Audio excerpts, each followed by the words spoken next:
Bakal na nebla na yo. Hindi, tag 50 lang, 50 lang yung kwarta ko. Ayun o mga idol.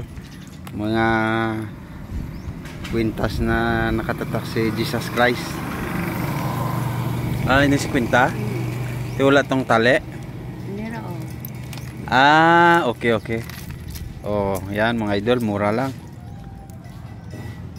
Pare to, ano tong nakatatak te?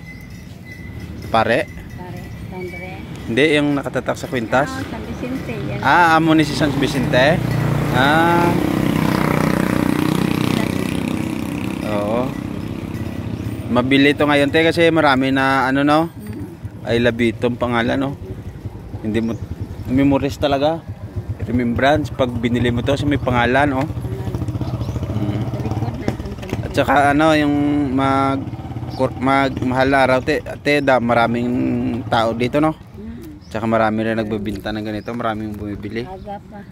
Tina ano na to te na na may basbas na. Bindita.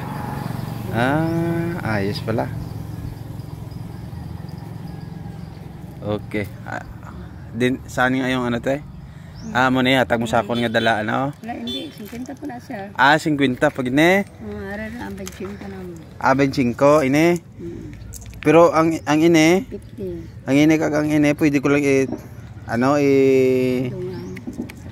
dungan ko, ihigot ko.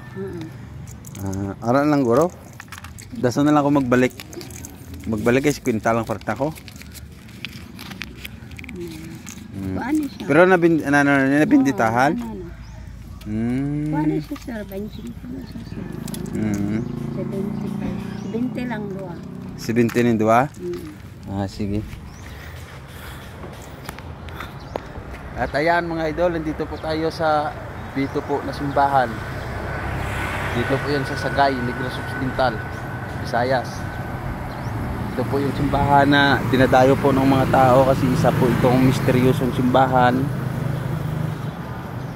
Yan, at yung nangangako dito natutupad po yung mga pangako nila. Halimbawa po magkasakit ka, mangangako ka na tutulungan ka at gagaling po at gagaling po kayo. Ganun po yung pinto ng simbahan na to. Buloy?